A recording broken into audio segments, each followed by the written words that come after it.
Far from the nearest city, a place remains as it has for thousands of years, starkly beautiful but unforgiving. North America's great wilderness, the Brooks Range of Alaska. Much of the central Brooks Range has been set aside and protected within the gates of the Arctic National Park and Preserve. Here, the untamed forces of nature still rule. Weather, predators, and prey in a ritual of life and death passed on through millennia. Remarkably, though, this vast and overpowering wilderness is surprisingly fragile and could be in danger. For this place and the wildlife that rely on it evolved knowing only the light tread of occasional nomadic hunters. Today, many more people come here than in ancient times. Unless we tread lightly, very lightly, this awesome yet delicate tapestry of soils, plants, and animals could start to unravel. Leave No Trace is a set of principles and practices for responsible backcountry travel and camping. Practices that will help keep this spectacular and wild place pristine for future generations. If you come here, are you prepared to be totally self-reliant in this beautiful but demanding wilderness? Are you willing to make a personal commitment to leave no trace?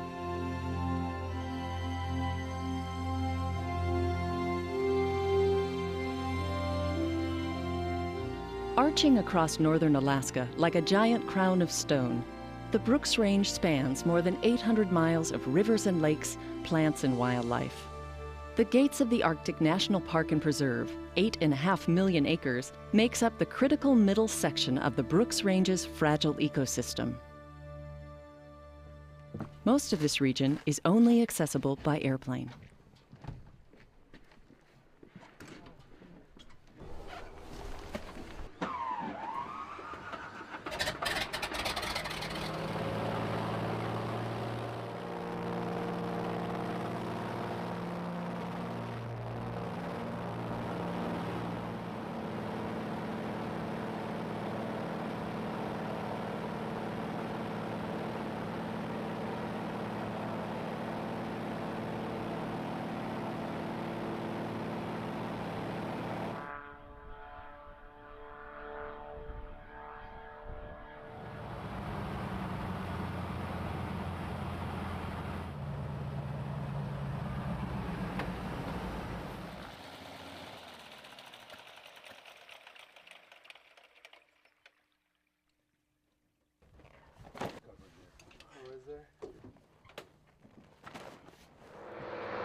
This is what they've been waiting for, solitude in the vastness of the Brooks Range. Now they'll find out if they're prepared.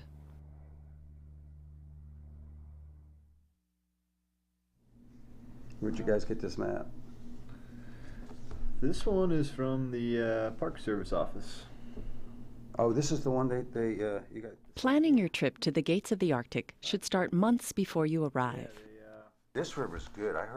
I did some readings and...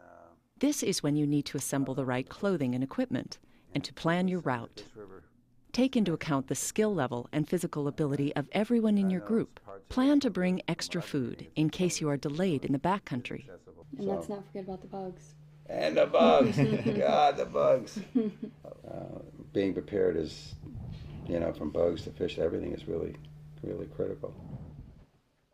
Before entering the park, register at a ranger station or visitor center at Bettles, Coldfoot, Kotzebue, or Anaktuvik Pass. This can provide helpful information about how visitors use the park, and filing a trip plan can help in an emergency. All these rivers rise and fall fast. What we'd like to emphasize is that where you put in for Leave No Trace camping principles, we would like you to start floating and then camp, is because of impacts accrued over the summer and certainly over the years.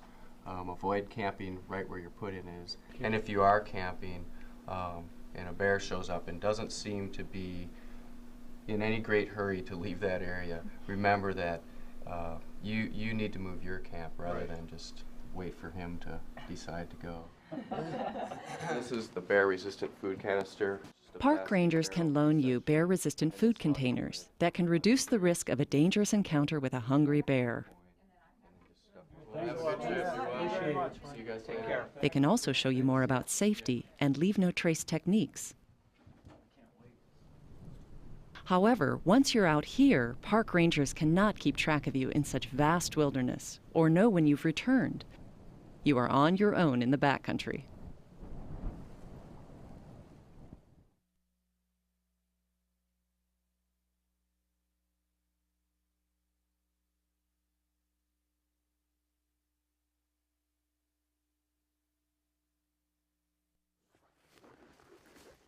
In the gates of the Arctic, certain areas receive a lot of use, especially air taxi access points.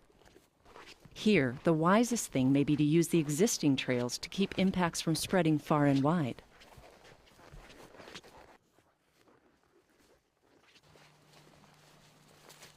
Looks like we've got a pretty bad campfire impact here, folks. Tinfoil here. Was sure a bummer coming over here and seeing the fire ring and all the cached wood right away. But it'll sure take a long time for this vegetation around the area to come back, especially with just being on the edge of the sand and all.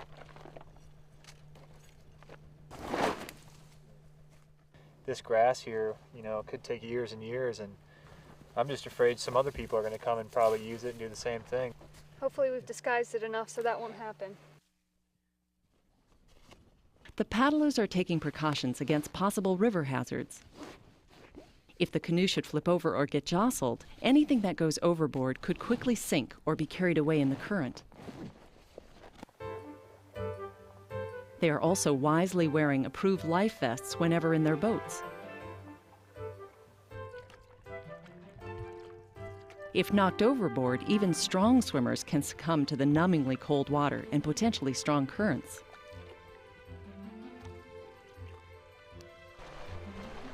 The canoers have found an excellent spot to camp, a relatively high gravel bar that will keep them well above the river. Just as importantly, gravel bars are durable surfaces, places that won't be damaged by normal camping activities.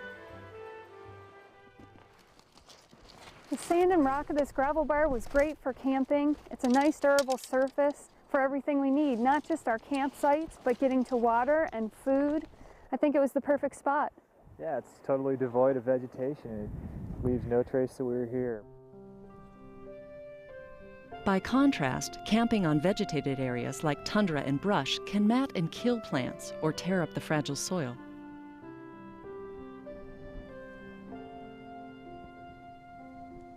In alpine tundra also, you need to take special care selecting your campsite. You try to find something that's more resilient to people camping on it, you know, things like rocks, some of the harder tundra that has maybe some gravel in it, some of the more durable vegetation or grasses. You're trying to avoid lichens and mosses and any sort of really brittle vegetation, as well as wetter vegetation. You can further minimize your impact by not remaining in an area for many days, or if you have to, by moving a few hundred yards every couple of days. Another way you could reduce the impacts around your camp area is to change out of your hiking boots and into a softer soled type of footwear.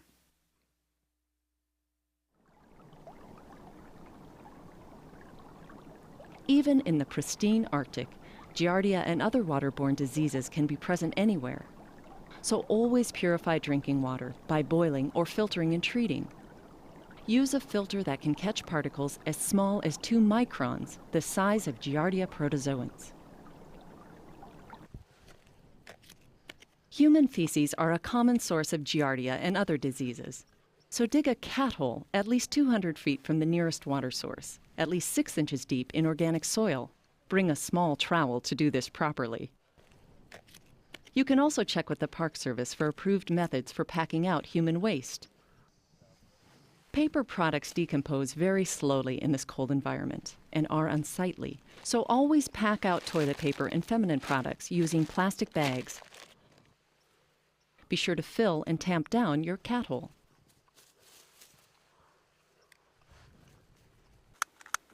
Camp stoves are the most environmentally friendly way to cook. Camp stoves won't scar the land or disturb driftwood and the soils they sometimes hold in place. Campfires are for emergencies only. When a campfire is necessary, you can build a mound fire that minimizes impacts. Protect the area with a heat-resistant ground cloth covered with a mound of earth or sand, or bring a fire pan. No one will even know we were here. After you scatter the ashes, the sand, and the unused wood, there is no trace of your fire.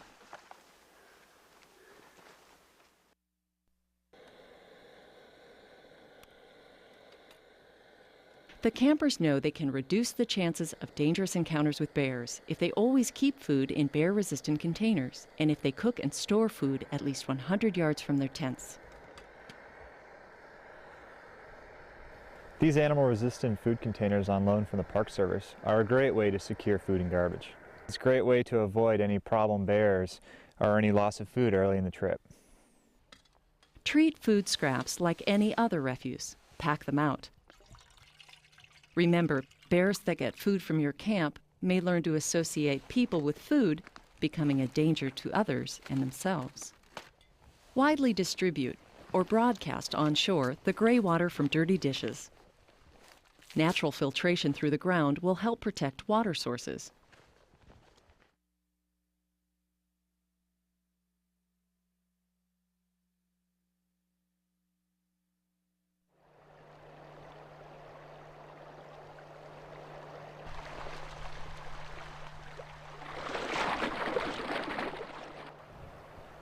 He hasn't noticed. Oh, look, he's got his head underwater. See that? Yeah. Bears and the salmon they depend on need clean water and pristine lands. The campers can see the bears with high-quality binoculars and telephoto lenses and not stress the animals by being too close. The campers are probably safe because, so long as there are no food odors present, bears are naturally more interested in salmon than people and their equipment. You can almost always avoid dangerous encounters with bears if you follow 3 simple rules. Don't leave food scraps or food odors to attract bears. Don't surprise bears. Make plenty of noise in places where brush obscures your vision. Don't approach bears, especially if they are feeding or with cubs. Remember, bears are naturally leery of people. Help the bear recognize that you are human. Talk to the bear in a normal voice. Hey. Wave your arms. Bears are far more likely to see you as a threat than as food. A bear may stand up to see you better or get your scent. If you stand your ground or make eye contact, the bear may feel challenged and become more aggressive. It's better to avoid eye contact and back away, but don't run. A bear may bluff charge a short distance just to test you, then back off. However, if a bear continues to charge aggressively close to you, lay face down, flat on the ground, covering your head and neck. Bears usually lose interest in non-threatening objects. Alaska law allows you to kill a bear in defense of life and property if you did not provoke the incident and if there is no alternative. However, you will be held accountable for your actions with firearms. Firearms may be legally carried in gates of the Arctic National Park and Preserve for personal defense. It's important, though, that everyone be familiar with the weapon and comfortable with its operation and handle it in a very safe manner while they're in the field. Of course, it should never be treated as a false sense of security for safety precautions in bear country. If a bear becomes a problem near your camp, the safest thing is to break camp and move. Despite our understandable concerns about bears, remember that in Alaska, many people are also seriously injured and even killed by moose. They frequent brushy places where it's harder to see them. Too often, people get too close, assuming the lumbering animals are slow or docile. But a moose weighing 800 pounds or more can stomp ferociously with its front legs, and they can move surprisingly quickly if they feel threatened or to protect their young.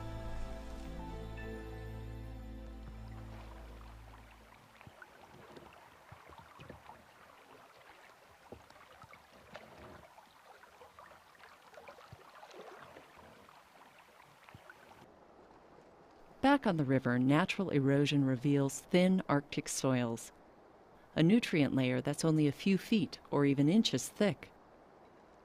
The soil's depth is limited by river silt and sand, or by permafrost, frozen ground that never thaws. Because the rock-hard permafrost can't absorb rainwater, it flows quickly into streams and creeks. Rivers can rise dramatically from rainstorms many miles away.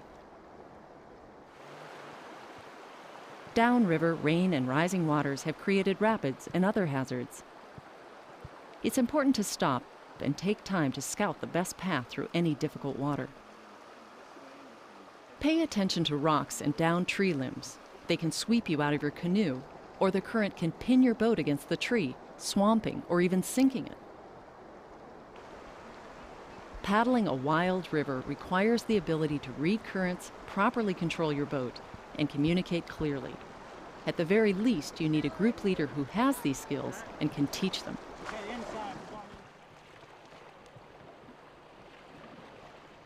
Always secure your boat, especially on a rainy day when there is a good chance of rising water.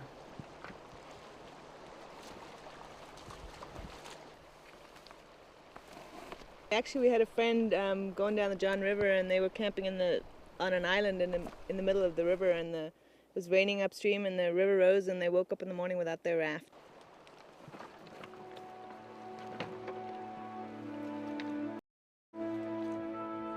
If you truly anticipate rising water and there's no suitable high ground on gravel bars, it might be necessary to camp on vegetated areas above the beach. Minimize your impact by selecting the most durable ground, dry areas with rock or gravel mixed in with soils. Sometimes brush or a high gravel bar can also help disguise your camp from other boaters or hikers.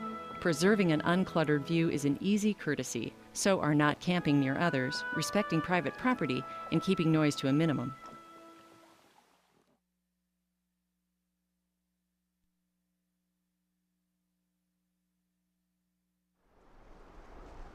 The Brooks Range is an inhabited wilderness with a long history of hunting, fishing, and gathering by Alaska Natives, the Aboriginal Indians and Eskimos. Non-natives also live in the region and depend on park resources for food and cultural traditions. So you're floating the river? Or? Yeah, we put in a couple of days ago. Oh. What do you have over here? We're just out hunting. We got a bear. People out here can't buy food in stores like other folks can. They depend on subsistence hunting and fishing for most of their food. This is the left front shoulder off a grizzly bear. Congress recognized the special needs of subsistence users who live near national parks and preserves in Alaska. It granted them unique hunting, fishing, and gathering rights on protected federal lands. Subsistence users must comply with regulations to preserve the land and wildlife. It makes it, in some sense, more of a true wilderness, to my point of view, because people are actually out there still surviving off the land today. If you should ever see subsistence users, respect their rights and needs. They'll usually welcome a visit, but don't interfere with their activities. Yeah, it's still good to us. Many of these folks have lived here all their lives, have been brought up here. This is their home, and I think you need to remember to treat them with the same respect that you'd treat anyone else in their homeland.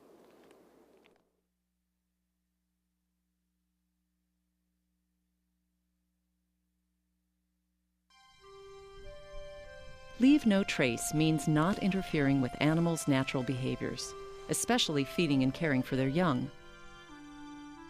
If wildlife alter their behavior because of your presence, you are too close. As a general rule, you should not approach closer than 1/4 mile. Another part of leaving no trace is to leave things exactly as you found them, including cultural artifacts. Remember, we found that that big trophy caribou antler just sitting there. It's all bleached out, and a lot of people like to take those things home. And I'm glad we enjoyed it. We looked at it, but we left them there so others can experience what we experience, the sense of discovery, and they'll always be there for others. Hi, John. Here's a pretty impressive bear dig. Boy, look at this. Look at the size of it. In the vast gates of the Arctic, there seem infinite opportunities to explore one more valley or plateau, or one more bend in the river. With so much to see and do, it's easy to lose track of time or even your place. That's why it's so important to plan your outing with topographical maps and to check your location periodically with a compass. Also take into account the skill levels and stamina of everyone in your group.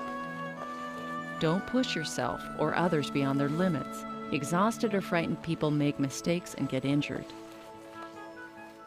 The planning and preparing we've done for this trip has worked out great so far. The route we've chosen has been appropriate for everyone in the group, and everyone seems to be feeling comfortable. Your route may require crossing a river. Arctic river currents can be strong, the water numbingly cold, and the bottoms treacherous. So always try to find the shallowest and slowest spots in the river, even if this means walking a longer distance to reach them. Be patient if the water is too high. Arctic rivers can drop in a day or less. There are several safe techniques for crossing. First, unhook your waist belt and loosen your shoulder straps so you can take off the backpack if you are knocked down. Otherwise, it may drag you under.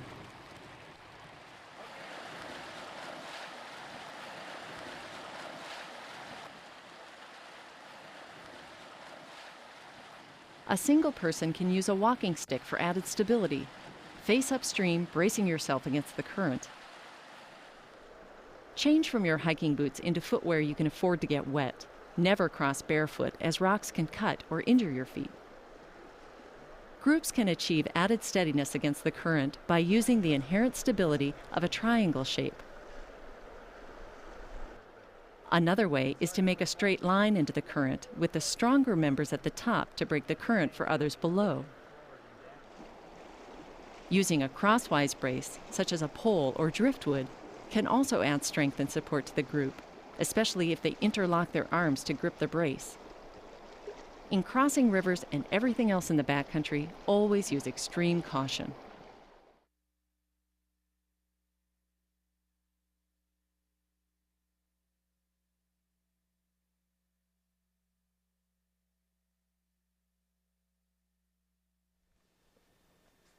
Well, this International Orange bandana is small, but it's a very bright color, and pilots do like this. Any injury can become serious out here, where help is 100 miles away or more, and where bad weather can prevent planes from flying for days at a time. And the smoke is a great way to signal either... You are on your own, so bring along basic first aid and emergency supplies and equipment, and be prepared and knowledgeable enough to improvise. We have a number of things that can be used to improvise first aid treatments, such as a Thermarest mattress, the river straps, trekking poles, which are excellent for splinting, and a canoe paddle, which is also excellent for splinting. Area of break both above and both the joint above and below. Don't let modern communications technology give you a false sense of security. Okay, Larry, you are broken. I'm going to try again.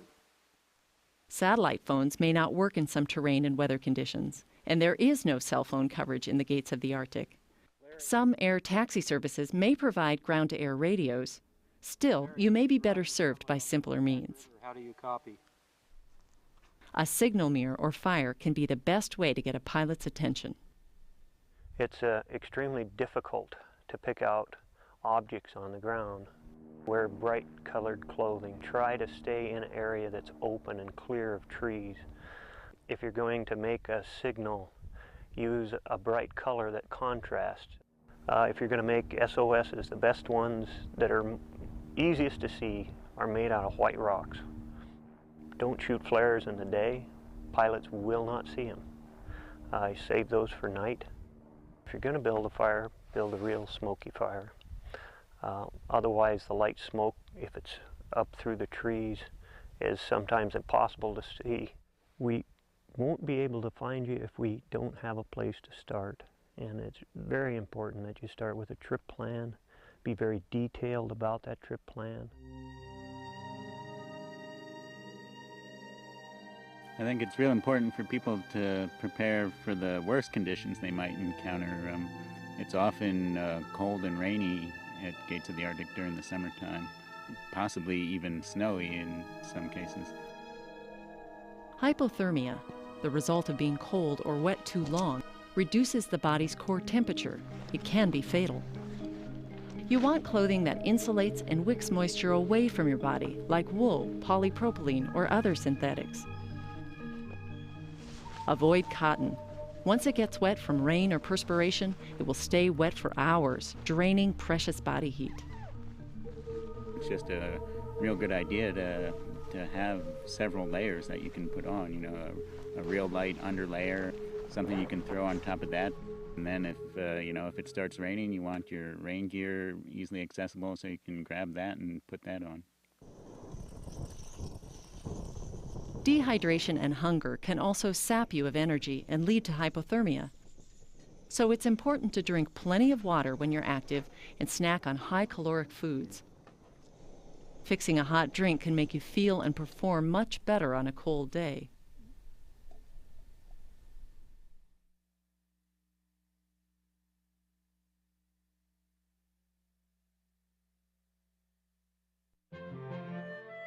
During summer, the tundra literally explodes with plants. They provide important nutrition for wildlife. Berry bushes galore, leafy plants, mosses, and lichens are just a few. It's a delicate web of life and soil that sustain each other. Rending one will upset the other.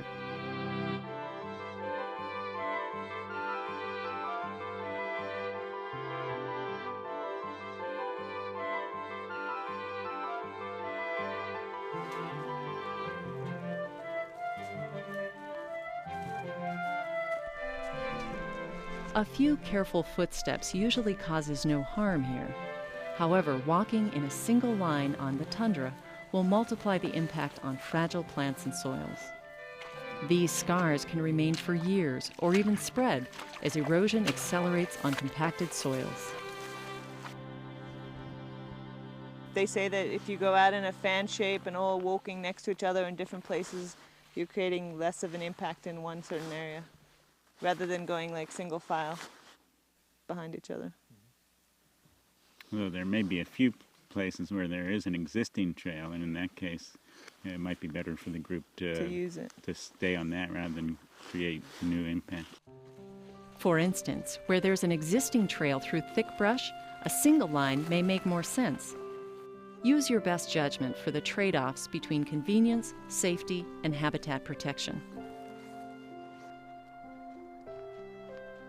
You'll almost always find the easiest going for you and the habitat is to walk on hard, durable surfaces like rocky outcrops, river gravel bars, or on snow. From a distance, the treeless tundra seems to offer unlimited walking access. In many places it does, but in others the vast open stretches are deceptive. While brush may not be tall, it can catch your feet and legs, making walking difficult. Tundra often holds a unique obstacle to walking, the tussock. Tussocks are clumps of sedges, a grass-like plant whose roots and triangular stems form a tight-growing bundle. Tussocks are a foot or two wide and can look like grassy stepping stones across the tundra. However, they wobble and give way under weight, sometimes catching your feet and twisting your ankles. Typically, people who are often used to hiking 10 to 20 miles a day on a trail system, they'll get up here and they'll find that they're only making 5 to 10 miles a day. So plan on hiking only a half, maybe even 1/4 as fast as you could on a trail. These campers have done their best to plan ahead and leave no trace. So if you come to the Gates of the Arctic, you'll see it as it's meant to be seen, undisturbed and full of natural beauty. People come to Gates of the Arctic because, in most people's minds, it represents one of the last real wilderness areas in the country. I think it's appropriate that they leave that experience for the next visitors who are coming. Those who visit Gates of the Arctic share a common responsibility to preserve this wild place that has been here since time immemorial. A responsibility to tread lightly upon the land and protect the intricate web of life it supports. A responsibility to respect its wildlife and leave them to live unmolested the ancient patterns of life. A responsibility to do all this so others may someday be renewed by this wilderness, unscarred and awesome in its solitude and beauty. Coming to the Gates of the Arctic is more than a vacation, more than an adventure. It is a compact with the past and a promise to the future, a promise to leave no trace.